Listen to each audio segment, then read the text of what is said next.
Ukraine has to be successful on the battlefield to not become Russia, and it has to be successful in combating corruption to not become like Russia. Now, one small thing, is the Supreme Court the highest authority? Yes. So Constitutional Court even answers to the Supreme Court? Oh no, that's united in the United States. That's like it's all they one. do sort of both, yeah. Right. Here it's different. There's still people who are not exactly very pro-reform minded. So can you name names who's obstructing in the administration? Now the hiring procedures are transparent, and the commission is so much better than we had before. So now basically if you're a good lawyer and you want to become a judge, it's possible. We might have a unique situation where confirmed by many sources, including the official position of the security service, Russian citizen, is coming back as a judge of the Supreme Court. Welcome out there, everybody. This is Brian Bonner, the host for Ukraine Calling on Hromadske Radio, coming to you from our beautiful studio in downtown Kyiv on main Hromadske Street. We have an interesting topic today. Every country needs rule of law, justice, to make sure that they have an independent judiciary that punishes the guilty, protects the innocent, and delivers justice in a fair and equitable way. Unfortunately, we haven't had that for most of our existence as an independent nation in Ukraine. We've had something that my next guest likened to a criminal syndicate, more like the Sopranos, up until things started moving after the Euromaidan revolution and Viktor Yanukovych fled to his Russian patrons. So in the studio, Mikhail Zhernikov, one of the leading experts on judicial reform in Ukraine. Thank you, Brian. Very happy to be here. Yes, we have a lot to talk about today. You are, of course, the co-founder and chair of the De Jure Foundation, Democracy, Justice, Reform. That's the acronym. That's where it comes from. And he was a former judge himself in Vinica District Court for 3 years. That's also 3 or 4 years. Yeah. And his importance to our judicial reform efforts is clear. And that's never been made more so than the recent visit this week by U.S. Secretary of State Anthony Blinken. Mikhailo was one of the 3 civil society members chosen for a meeting with the Secretary of State. The others, Hanna Hopko, Vitaly Shabunin. Only 4 years ago, you said you did liken it to a criminal syndicate. Have we come a long way since then? Well, we definitely did make steps. That's for sure. The EU integration process helped and is still helping, even though there are things that EU might do differently to make it even better.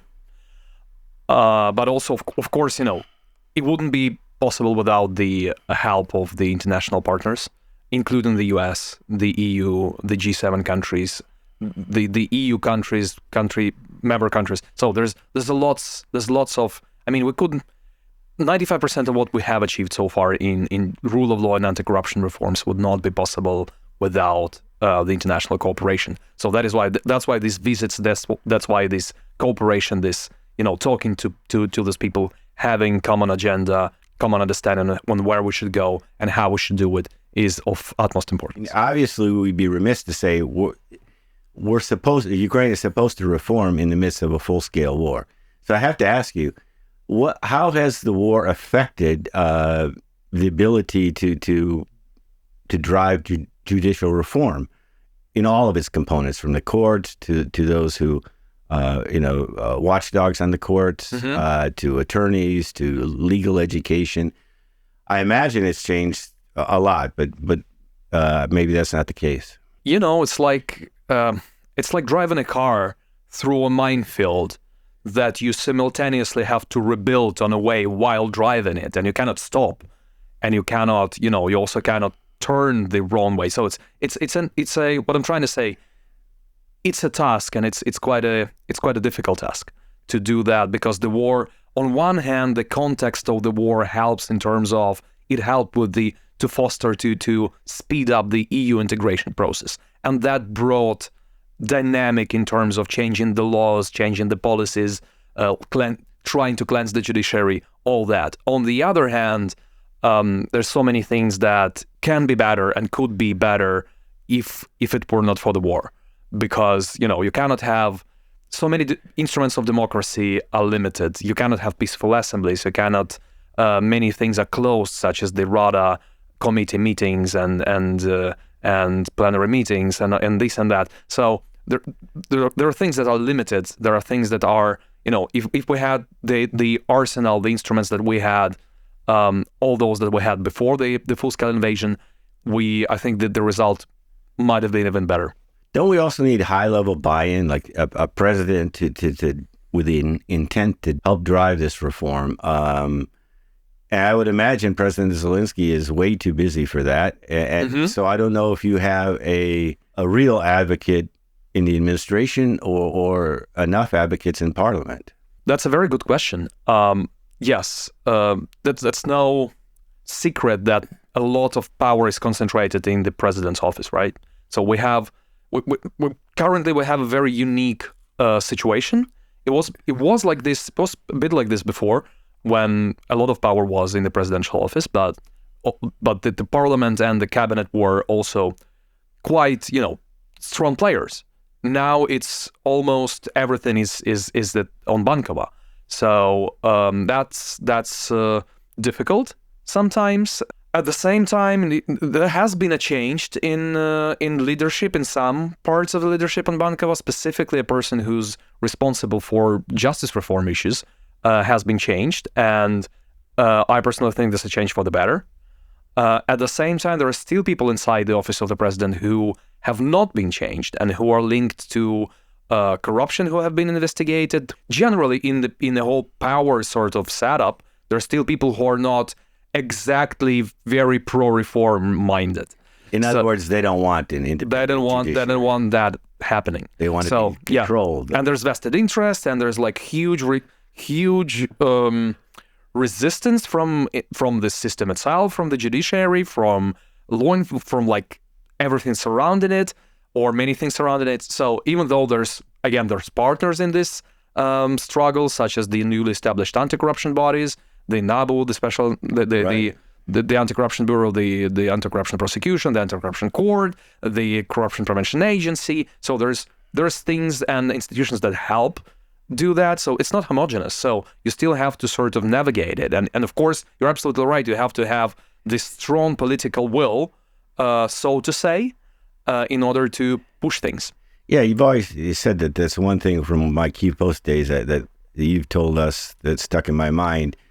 You can do a independent judicial system in many ways. It's a process, but the question is intent. Does the government have the intent? So can you name names who's obstructing in the administration? Well, there's names. Those names are quite known to a variety of stakeholders. There's no secret. There's the person. Tatarov? Yeah, for example, this person. No, in all honesty, this person is very. This is the person that was indicted. Yeah, yes, that was. There was a criminal case that he was the suspect in about corruption. He served Yanukovych in very high ranks in the interior ministry, and he said the Maidan protesters showed themselves in the back of heads. So there's lots of things and that are incompatible necessarily with what is going on. So and he's deputy head of the administration in charge of law enforcement. Right? Yes. So and there's other people who are also inside the judiciary in different who are not helping. So there's people. There's all kinds of interest around it. That is why if they were not there, to just it's physics. An object in motion stays in motion. An object at rest is at rest, and it's a big object. You have to have tremendous energy to move it at least somewhere, even if nobody's resisting. So you gotta have this impetus, and of course it has to be generated. It has to be there, and if it's not there, it has to be generated from the outside. And there's no other way. And I mean, I can't say it's not there. It's like the power of the people is tremendous. The request for change, the desire, all these kind of things. Especially now, they're very acute with the full-scale invasion. But again, there have to be decisions made on the political sort of level. to make things happen. So that's where the international part is important. That's where our partners will say, listen, we are supporting you. Of course, we see you're a democracy, but we have to make steps in order to ensure your democracy. Like Blinken said, and I think it's very well put, Ukraine has to be successful on the battlefield to not become Russia, and it has to be successful in combating corruption to not become like Russia. Exactly.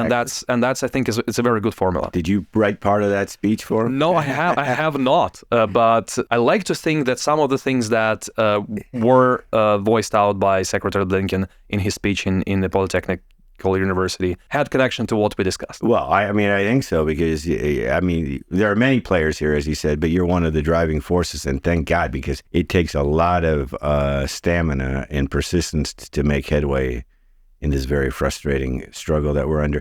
And yeah, we were both there to watch Blinken's speech, and I'm actually glad he did that. You also wrote a provocative op-ed recently saying we should tie aid, the West should tie aid, I assume you're talking non-military aid. Non-military aid to progress, because you think now is the time to use the West's leverage to finally eliminate the scourge of corruption in the judiciary. Absolutely, yes. Again, it's we can talk all we want about certain names, but it's essentially you got to create this power, this movement towards rule of law reforms. You have to push things very hard, and sometimes I sincerely think President Zelensky really wants the country to progress and these things to happen. But then there's all kinds of people around. In our experience, only the big successful reforms in the last 10 years since the Revolution of Dignity only happened when there were direct international involvement. Right. Most likely, most of the cases, very strict conditionalities, tied to certain concrete reforms. Right. Because again, it's very hard for any political power, good or bad, it's very hard to let go of things, control over here, power. It's all about this, essentially. If you're talking about independent judiciary, that means you can no longer control the judiciary. If we're talking independent law enforcement agencies, that means you no longer control law enforcement agencies, including those like you literally give the possibility for them to investigate yourself, your people in the. So it's not easy to do this. So that is why it's this external help is very much needed. And so carrot stick. Of course, yes. Much. Of course, yes. So it's also sometimes say we're still quite a young democracy, even though there's a lot of good qualities that we can describe Ukraine with right now, right? But still, as a democracy, we're very young, and sometimes we say when you talk to a younger, like to a child, you don't describe to them the necessity of good nutrition and all that. You go eat your porridge and then you can go play or have your sweets. So in some ways, even though like Ukraine is doing amazing results, like on a battlefield and protecting the rest of Europe and the world order and many other things, at the same time, in terms of democracy, we still have, we need to have this a little, this push, this sort of help from the outside to get where we need to be, even though it might be not very comfortable. We're a work in progress.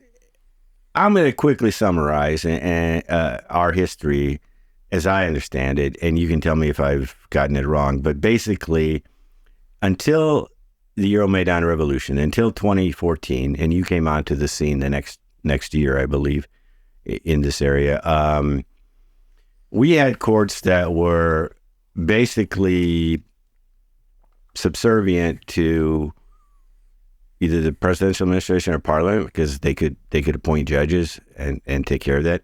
We had oligarch-controlled, oligarch influence on some of the judges. We had a lot of verdicts, a lot of obstruction of corruption investigation.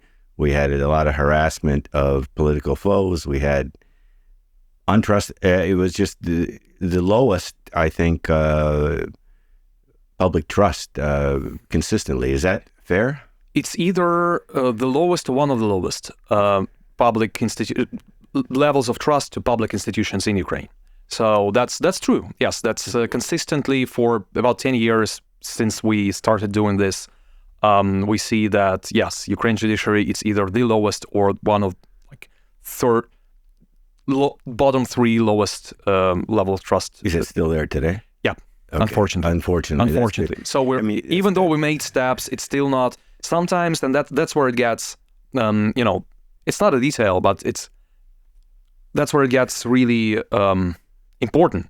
There's this feeling, especially inside the EU, sometimes we hear it from EU bureaucrats who actually know Ukraine, and we're surprised to hear that they go like, we did this 7 points that were necessary to get the candidacy for the EU and open any negotiations. And the first two of them were about judicial reform, constitutional court, and judicial governance bodies. And we did them. We did this benchmark step forward. And as if it were like we did all the judicial reform in Ukraine and now we can do all the other things. No, we made the steps. There were steps forward. They helped, but we're only in the beginning of the way. There's still so much to do. Right. That is why it's not a right approach to things saying we did this, we're good. No, obviously if you look at the sociology and many other things, we're not yet there. No, it's a complex system. Absolutely, yes. It takes time. It takes a lot of effort. You pointed out areas in which we're doing well and areas which we're not doing well. So dive into that, but.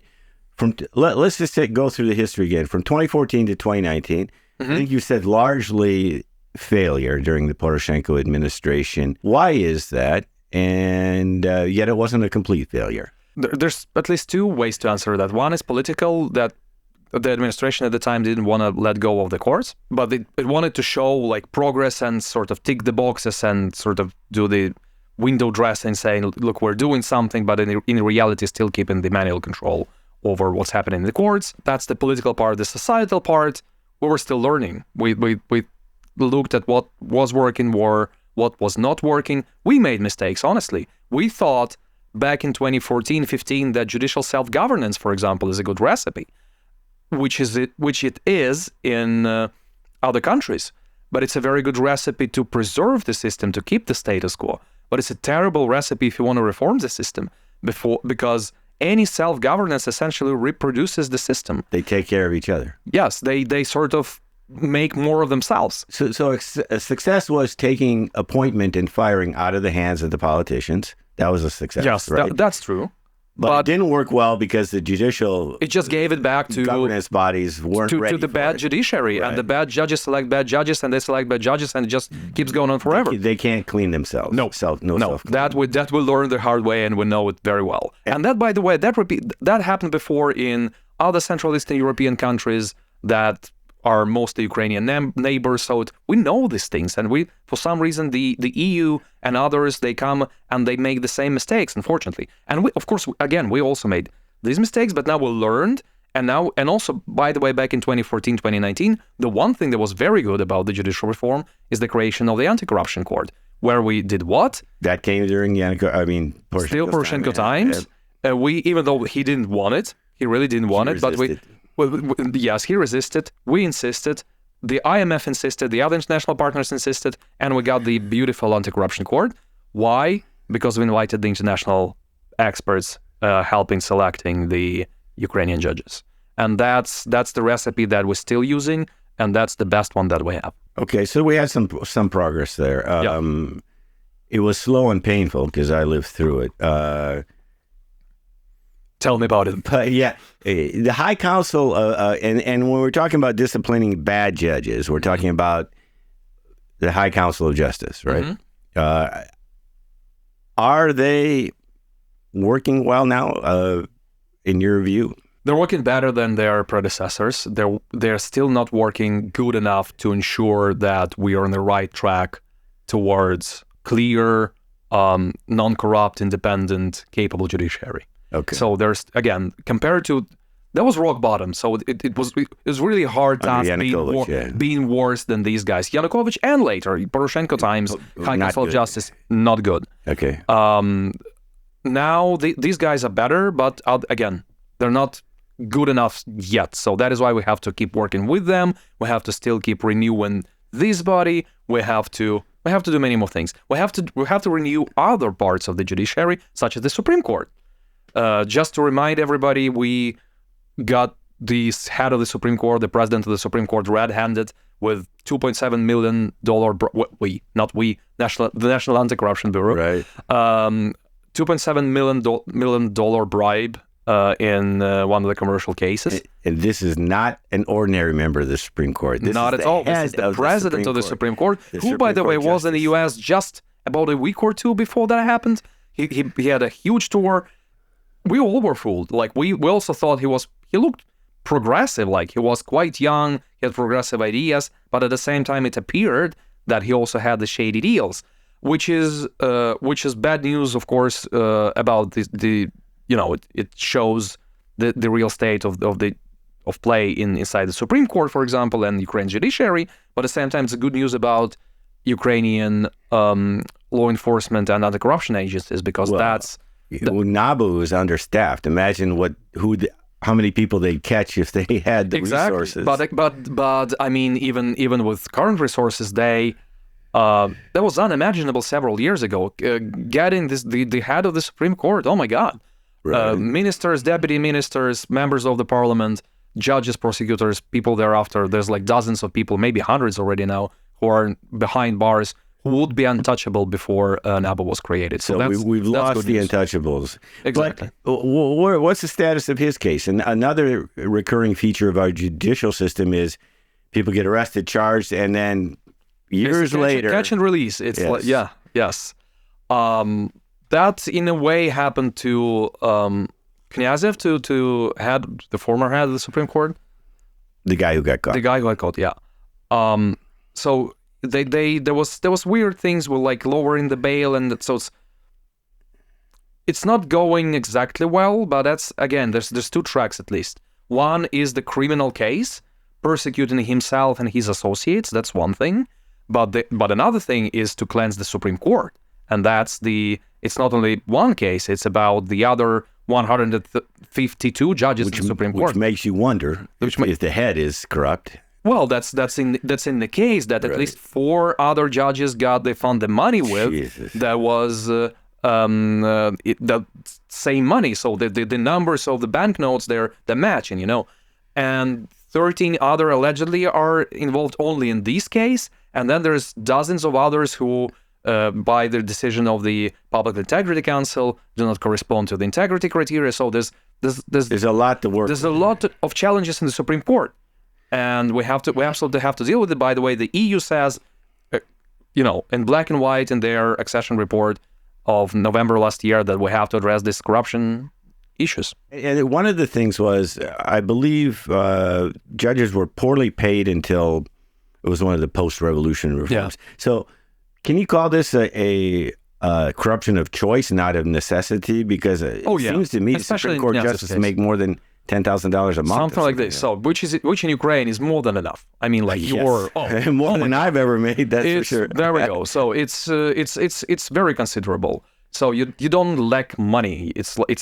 really a choice. You want it. Yeah, you want it. Of course, you cannot. You have to do both at least. You have to have a decent salary, a market salary, but you also have to have good selection procedures, good integrity checks, good ongoing sort of infrastructures, mechanisms to ensure that these things don't happen or the possibility is minimized. Because if you just hope, you get them big salaries and hope they don't get bribes, like hoping is not a strategy. You have to have infrastructure in place. Now, one small thing, is the Supreme Court the highest authority? Yes. So Constitutional Court even answers to the Supreme Court? Oh no, or that's sort of apart, because the Constitutional Court that's united in the United States. That's like it's all they one. do sort of both, yeah. Right. But here it's different. The Constitutional Court basically judges or they decide on the laws basically and regulations, whether they're constitutional, and the Supreme Court just does the cases in the cassation level. So that's the cases like civil, commercial, criminal, administrative. So, and they will be the final word. Yeah. So there's also this thing that's relatively new. It's called individual claim. You can file an individual claim to the Constitutional Court, but if you exhaust all if you think have been treated unconstitutionally, and if you exhaust all the other possibilities inside the court system of Ukraine. So it's like the U.S. Supreme Court, but it's divided into. Now, can the Supreme Court overruled a high anti-corruption court. Yes. Okay. So they're not completely... No. And there was a discussion whether we have to, and we thought, and we still think we have to have a separate chamber inside the Supreme Court that would deal with anti-corruption issues. But it's still not there. And there's some of good decisions and fair decisions, I think, of the anti-corruption court were overruled by the Supreme Court, sadly. You correct me if I got it wrong, but we need a new Supreme Court. We need a new administrative court to get rid of Pavel Wolf's destroyed court. He's the architect of a lot of corruption, allegedly. And just outright anti-Ukrainian decisions. There's so many attacking the reforms in the army, attacking reformers in the government, the reverse in decommunization. Like this literally the whole register that we made of the anti-Ukrainian decisions. Is he facing criminal charges somewhere? Yes, because of corruption, not because of that, unfortunately. Fortunately because of corruption, but it's not enough. But again, it's a structural thing. So it's like the individual case, even if we get a sentence there, which is still challenging because he's a good lawyer and he has good lawyers, and it's been going on. So there are challenges there. But we have to answer systematically. We have to have a structural answer, which is creating a court that would not have those judges and those practices. Who's been doing that work since that court was demolished? Oh, their sister court, which is the Kyiv. So there were the District Administrative Court of Kyiv City, and there is the Kyiv District Administrative Court, which is because of Kyiv. It's about the Kyiv Oblast. It's about the Kyiv region. So they transferred it. Just transferred it for a while to that court before the new one is created. Okay. So Supreme Court, new administrative court. You talked about the need for legal education reform. Oh, yes, absolutely. Thanks for bringing this bar up. reform. And I believe we're still looking for a new constitutional court. Now we're in the process of hiring judges under the new procedure for the constitutional court, which is good, which was never a huge step forward. Is it good enough? We'll see when we have the appointments. But so far, we see that the selection process is nothing like we had before. So it's a really big step forward. Yeah. You can have a good process, but you don't know until they start actually issuing rulings. Yeah. Okay. Yeah. Let's then talk about the Supreme Court, new administrative court, legal education reform, bar reform, whatever's on your mind. Forgive me if I think, didn't we just do this, a few years ago? Well, we did. We tried to do the Supreme Court several years ago, and that's the challenge. And now the judges of the Supreme Court go, we're already past that. We're already reformed. Like, what do you want from us? No, you're actually not. You're we tried to do that. We rebooted, we created the one from scratch with a new competition, but the competition was rigged. So now we actually didn't do it. So now we have to redo it. Okay. We have to redo as many times until we get it right. As needed until we get it right. Okay. So some things you have to redo, some things you have to improve, but again, lots of work. Legal education. Let's start with that. Okay. So we're still not entirely there. We're still not there yet 100% in terms of opening the social lifts for the lawyers, but we're almost there because now the hiring procedures are transparent and the commission is so much better than we had before. So now basically if you're a good lawyer and you want to become a judge, it's possible. The problem now is that we're running out of good lawyers, and we now have only in the necessity only in higher courts like in the Supreme Court, in this newly established, hopefully, administrative court and others, it's in dozens new judges. The overall need for new judges is more than 2,000 in the system. And I severely doubt that we have really in the country 2,000 lawyers who are ready to become good judges. Even though we have hundreds of thousands of people with law diplomas. Okay. And that's the problem with the education. It's still outdated Soviet. It's outdated. It's very commercialized. It's very low quality. It's very... Not all of it, but it's a very few universities that do this thing right. And there's all kinds of, just for starters, there's aviation, agricultural, veterinary, and other universities or schools that all have legal faculties. There's almost 300 legal schools for a 40 million. It's a lot. It's too much. It's way too much. It's because it was fashionable, quote unquote. It was a road to success, sort of, not in a good way, to become a lawyer, because that means that you could maybe become a prosecutor or an investigator or somebody like this, and you could earn corrupt money. That was very much about that. So that is why all kinds of universities suddenly started having law faculties, and of course, overall the level of education is quite poor. So it's also about standards. It's about the delineation of legal education and law enforcement education, which basically now police academies, for example, are training lawyers as well in Ukraine, which is strange, which doesn't happen anywhere other than a couple other countries that unfortunately were against their will part of Soviet Union. That happens because again they're basically living in barracks. They're marching. They are following orders for years. These students, these cadets. Okay. And then we asking ourselves and then they become judges suddenly. So we got a lot of work. They got a lot of how many judges overall under all levels? 9,000? It was sticks in my mind. It used to be almost 9. It used to be 8 something. Now the judiciary calculates that they need 7,000. Right. And we are lower than 5. So it's the lack of judges is it's 2 critical. Plus. It's especially in the frontline areas, especially in the appellate level. So there's certain both territorial and structural parts that are suffering. You agree justice delayed is justice denied? I mean, are we going to get to a point where we have I do agree generally, even though still the biggest problem we're facing is integrity. Even though I would rather have I would rather have justice but later than injustice tomorrow. So that is why there's this discussion, especially the judges. They go oh, but we need all the judges right now. Why do we need so complicated, selection procedures and integrity checks? We just need more judges and more resources. No. We need, and we're doing this for decades to come. That's the thing. But if we do it in a bad way now, if we hire 2,000-3,000 new judges, we will not be able to get rid of them for the next 30 or something years before they retire. Because they have strong protections now. Absolutely, yes. So that is why it's critical to do it now, and it's a great possibility to hire in the new generation. We really can change the face of the judiciary for better and for good, or we can cement what we have now for the generation to come. So that is why it's super critical what is happening. Is it true their pay can't be cut by Constitution? Yes. Constitutionally. Well, it is. There's a subject to interpretation, how can we, and the Constitutional Court ruled that you cannot lower the remuneration for the judges, which I think is going a little bit over the top. On the one hand, is an important guarantee of independence. On the other hand, if we don't have resources, if the country doesn't have resources, why are they better than the military or the teachers or anybody else? Fair enough. I want to ask you about where you see evidence of first Russian influence, because it seemed to me. Yeah, go ahead. Sorry, I know you triggered it. No, and I believe Supreme Court and in the National Bar Association or the attorneys. The National Bar Association, yes. Tell me about where you're seeing, or how serious is Russian influence still? And very serious still. Really? Yes. Oh yeah.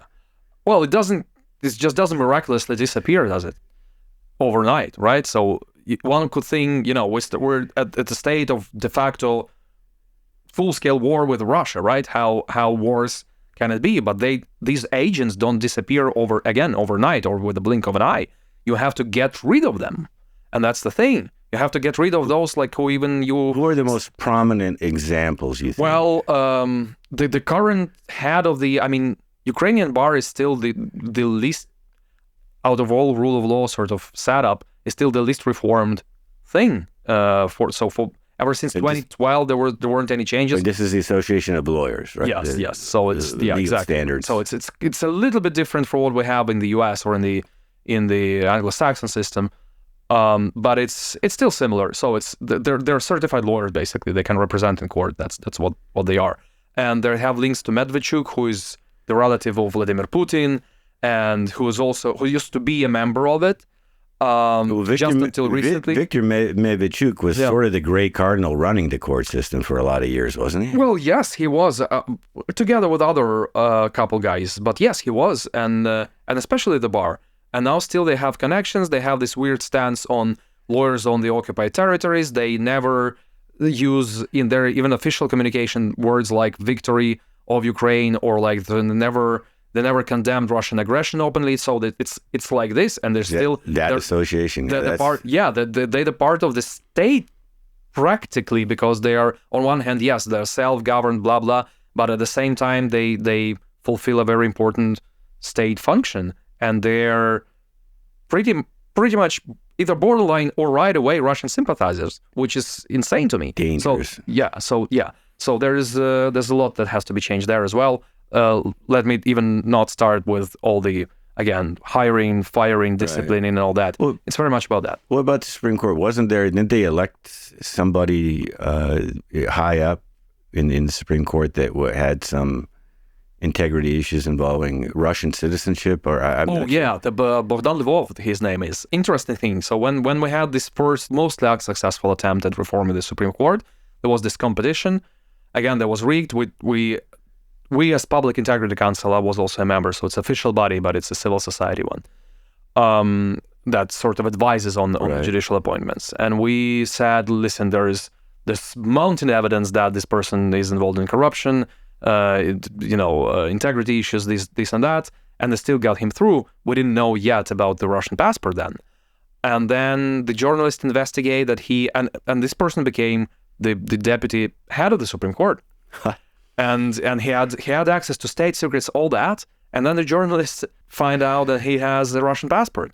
And of course, he's then kicked out, by the way, by Knyazov, still head of the Supreme Court at the time, kicked out of the court actually in a very, logically done way, because, you cannot, according to the Constitution, if you have a citizenship of any other country, you're not a judge anymore since that date. And, the SBU, the Security Service of Ukraine, they officially confirmed that he has a Russian passport. So he was kicked out. Now he's challenges that in the courts. And it looks like he might be winning and turning and returning. We might have a unique situation where confirmed by many sources, including the official position of the Security Service, Russian citizen is coming back as a judge of the Supreme Court. As a judge or head? As a judge of the Supreme Court. A judge of the Supreme Court. I don't think he will ever become head or even deputy head, but even having a Russian citizen as a judge would be weird enough. But as a judge of the Supreme Court is just, beyond dangerous. Okay, you often deal with high cases, and I've talked to other people who have been in the court system, and they say it's not all monolithic. We have some good judges, some not good judges. What are my chances, Joe citizen, average person with no influence, to get a fair hearing, swift adjudication of whether I'm guilty or not, based on evidence? Are my chances good or still pretty bad? The thing is, if you're just a regular citizen, and that's the argument that the judges bring up, and that is factually true. They say, look, what's wrong? Like 99 out of 100 or 999 out of 1,000, the cases we're dealing with, everybody's happy. I owe you $1,000, hryvnias, whatever it is. I bring a case to court, and it will be probably settled. If it's black and white, if it's not too complicated, if it's not too political, it will come out as right. However, we say it is not the 99 that matter most for the society. It is the one about the presidential election we had back in 2004. Or it's about that decides the reputation. Sure, it has tremendous influence on the society, right? And that's because it's not only the court system doesn't only work for the parties, right? It works for the society, checks and balances, all this democracy, right? And unfortunately, there we have problems where one case may weigh as much as the 1,000 others if it's about removing the minister or deciding the presidential election or all these kind of things. And this is where we're not yet there. Oligarch influence. Courts, lesser, greater. On courts, it's a chicken and the egg, because oligarchs will not be oligarchs without the courts who give them benefits, who remove competition from the market, who exempt them from the taxation, who give them other benefits illegally, who put them in a privileged position as opposed to the rest. So you don't have the equality before the law, right? And on the other hand, the oligarchs make the judiciary because they need it. The bad judiciary, the way it is right now in Ukraine mostly, because they need this instrument to become oligarchs. So the judicial reform is not only about, your rights to defend your rights in the courts. It's about the whole redistribution of power in the country. It's about really, shedding the rest of these neo-feudal things from yourself and really becoming a democratic state. So that's why it's so important, and that's why it's so hard. Mikhailo, we could talk for hours, but I'm glad Ukraine, and I think Ukraine is glad that we have such a young, strong, dynamic, knowledgeable person helping us get to the day where we can have a real independent, trustworthy judicial system. We absolutely will. That's one message that I want to convey. Even though we have these problems, so we mostly talked about problems, we are on the right track. The civil society is very strong. The Ukrainian people are strong. We're very grateful for all support that we're getting, and we're going to win this. Let's end this on a great note, and I believe you. So thank you for joining us today on Ukraine Calling. We'll see you again next week.